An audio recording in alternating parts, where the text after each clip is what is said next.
तो मैं स्मार्ट नहीं हूँ, या मैं कहूँ मेरे पास दिमाग नहीं है, बट मेरी बॉडी का ये वाला हिस्सा थोड़ा भारी है, तो शायद मेरे पास दिमाग है। अब स्मार्ट होने का मेरा मतलब ये नहीं कि मैं उन ज्ञानी बच्चों जैसा नहीं हूँ जो कि अपनी उंगलियों को ऐसा ऐसा करके पूरे ब्रह्मांड का मैथ्स कैलकुलेट कर देते हैं। अबे उसको ना अबेकस कहते हैं, चू। और इसे कुंगफू कहते हैं, साले चू। ये है कुंगफू मास्टर। मुझे 6+7 अपनी उंगलियों पे काउंट करना पड़ता है, बट खैर 6+7 का आंसर किसको नहीं पता होता है ना? 5 6 7 8। खैर ये वाले क्वेश्चन को अभी जाने देते हैं। तो जैसा कि अभी मैथ्स की बात हो रही है, तो तुम्हें मैं एक किस्सा सुनाता हूँ, मगर सॉरी टू से मैं ये नहीं बताऊंगा कि ये 11th की बात है, क्योंकि तुम लोग फिर सोचोगे कि कोई बंदा इतना बड़ा होके इतना गवार कैसे हो सकता है। तो एक दिन मैं क्लास में बैठ के मेरे दोस्त का होमवर्क छाप रहा था, और मेरा दोस्त पीछे बाकी बच्चों के साथ कुछ कर रहा था। मुझे पता नहीं क्या कर रहा था, मगर कुछ तो कर रहा था। शायद बॉम्ब वॉम्ब डिफ्यूज कर रहे थे वो लोग, या लगा रहे थे। खैर, तो होमवर्क छापते छापते मुझे एक क्वेश्चन में डाउट आया। अब नॉर्मली कभी ऐसा होता है तो मैं जो सामने वाले की कॉपी में पैटर्न बना होता है वही अपनी कॉपी में बना देता हूँ, मगर उस दिन मेरे दिल से एक आवाज आई, ब्रो इट्स हीरो टाइम। बस इतना सुन के मेरी आंखों में चमक आई और मैं मेरे दोस्त के पास चल पड़ा। ओए, ये इसका आंसर 2 नहीं आएगा तो क्या आएगा? उसने जैसे ही ये बोला, सारे बच्चों की नजर मुझ पे आ गई। उनकी आंखों में एक मस्ती सी थी, वो मुझे हलाल होता हुआ देखना चाहते थे। आयु, अब तेरे पास और कोई चांस नहीं है, अब तू पीछे भी नहीं हट सकता। मुझे ये करना ही होगा, इसलिए मैंने अपने दिमाग में सबसे हायर मैथमेटिक कैलकुलेशन लगाया और उसका आंसर दे दिया, इन्फिनिट।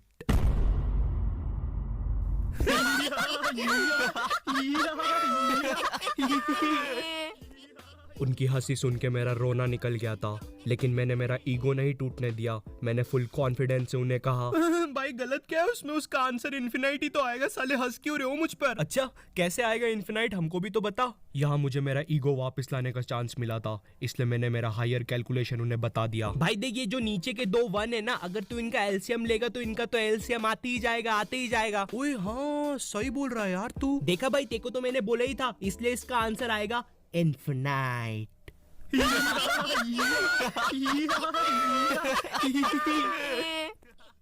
उस समय मुझे इतना गुस्सा आया, मुझे किसी को पंच करना था, इसलिए मैंने खुद को पंच मार लिया। अब ऐसा भी नहीं है मुझ में कॉमन सेंस नहीं है, अगर गेट इधर है तो मैं उधर नहीं भराऊंगा। अब देखो, मैं कोई अभी ऐसा नहीं हुआ हूँ, मैं बचपन से ही डम्ब था। मुझे याद है मैं 4th क्लास में एक कोचिंग जाता था। हाँ, 4th क्लास में नहीं था यार मुझ में उतना दिमाग, मैं बस एक मामूली सा डफर था। रुको, मैं नहीं था डफर, ये था। सब कुछ इसकी गलती है, मुझे तो सब कुछ आता है। वैसे तू ये कर क्या रहा है? साले मेरी नाक क्यों कटवा रहा है? ऐसा तो नहीं था मैं बचपन में। पढ़ाई में पहले मेरा बहुत बुरा हाल रहता था। A for Apple, A for Apple. अब बोलो। ए हाँ, एप्पल एप्पल ए एप्पल एप्पल ए एप्पल एप्पल ए ए ए जब्बा।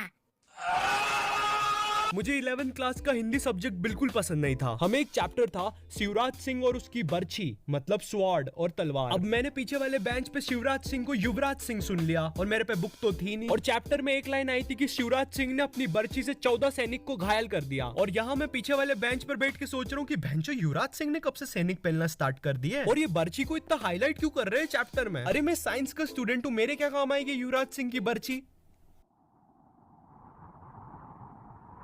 तो एलियन 1, तुम्हें क्या लगता है इस बर्छी से हम लोग क्या कर सकते हैं? अरे भैया, इसको कोई ट्रांसलेटर दो। अरे ढपले को हिंदी नहीं आती क्या? एलियन 1 वहां रखा है ट्रांसलेटर। जी तो सर, मैं बता रहा था कि अगर हम बर्छी से इलेक्ट्रोमैग्नेटिक रेडिएशन निकाल लेंगे तो उससे क्या होगा कि अरे कैसा आदमी है यार ये? मारो यार ढपले को, हिंदी बोलना साले। शांत हो जाए सब। एलियन 1 आगे बोलो। जी तो सर, इस बर्छी की पावर से हम लोग ना बाथरूम में टेलीपोर्टेशन कर सकते हैं। बेकार आइडिया। मोदी जी, आपको क्या कहना है इस पे? मित्रों, हम इस बर्छी से 14 सैनिकों को घायल कर सकते हैं मित्रों। Yes, full support. तुम लोग ने आसमान में कभी ऐसा जेट जाते हुए देखा है? वो कुछ ऐसा दिखता है। तो बचपन में मुझे ये बहुत कूल लगते थे। ओ भगवान नहीं, स्टूपिड भगवान नहीं है वो, 4th क्लास के डफर। तो कुछ टाइम के बाद वो जेट मुझे बेन 10 की वॉच लगने लग गया, और मुझे पूरा भरोसा हो गया कि ये कहीं ना कहीं जाके तो पक्का गिरेगी। और वैसे भी मैं जहाँ रहता हूँ वो बेन 10 के जंगलों जैसी ही जगह है। उस चीज की वजह से और यकीन हो गया मुझे। बस फिर भगा मैं जेट के पीछे। आई नो ये जेट के पीछे भगने वाली बात तुमको बहुत स्टूपिड लग रही है, लेकिन ट्रस्ट मी यार, मैंने करा है ये।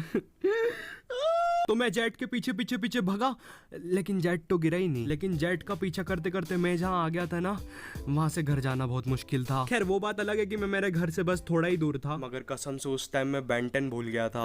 हेलो, आपको पता है मैं कहाँ पे आ गया हूँ? नहीं कोई बात नहीं, मैं खुद ढूंढ लूंगा रास्ता। अले मुझे भूख नहीं लगी है। ओह अच्छा, वो डॉगी का बिस्किट था। मुझे भी डॉगी बहुत पसंद है। आपको पता है मैं भी एक बार डॉगी। तो अभी हाल ही में मैंने एक डम मूवमेंट किया है मेरे एग्जाम्स के टाइम पर। ओके, तो इस चीज को थोड़ा छोटा रखते हैं। तो मेरी ऑनलाइन क्लासेस चल रही है, मैं पढ़ता लिखता कुछ भी नहीं हूँ, मेरा फ्यूचर बर्बाद हो रहा है, मेरा कुछ भी नहीं हो सकता, प्लीज कोई मुझे मार दो। मैं मजाक कर रहा हूँ।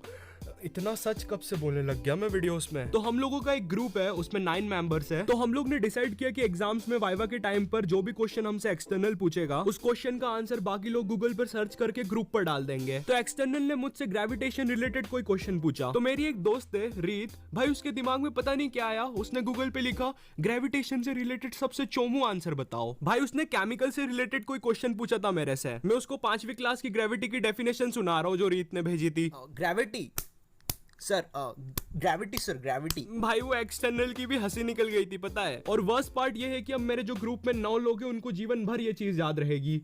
तुम तो गए। यो तो ये वीडियो यहीं खत्म होती